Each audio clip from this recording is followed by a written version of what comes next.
History remembers Adolf Hitler as the tyrant who brought the world to war. But behind the dictator's carefully crafted image was a man few people know. A photographer. A propagandist. A close confidant. Heinrich Hoffmann, the man who made Hitler famous. This is the story of how one lens shaped a monstrous legacy. The early lens. Heinrich Hoffmann was born in 1885 in Fürth, Germany. He grew up in an age when photography was still magic, capturing frozen moments in time. By 1908, he was already working as a photojournalist. He opened a studio in Munich, where politics and art collided, but it wasn't until 1919 that fate brought him to a little-known political agitator named Adolf Hitler. The first photograph. Hitler wasn't yet a household name, just another firebrand among many. But Hoffmann saw something in him. A certain intensity. Charisma. He took his picture, and soon, the two formed a symbiotic bond. Hoffmann would become Hitler's official photographer, and more importantly, the architect of his image. Inventing a myth.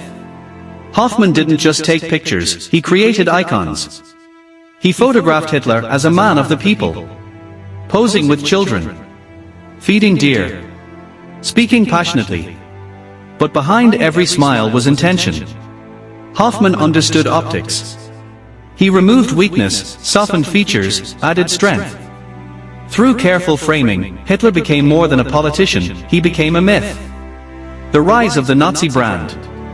As the Nazi party grew, so did the need for powerful propaganda. Hoffmann's images appeared on posters, books, newspapers, postcards. Millions of Germans saw Hitler not through real life, but through Hoffmann's camera. When Mein Kampf was published, it included Hoffmann's photos. By 1933, Hitler was Chancellor. And Hoffmann had helped make him one. The inner circle. Hoffmann was more than just a photographer, he was part of Hitler's inner circle. He had access few others had. He traveled with the Führer, dined with him, advised him. He even introduced Hitler to Eva Braun, his studio assistant, who would become Hitler's mistress. Through Hoffmann's eyes, Hitler built a private and public image, both tightly controlled.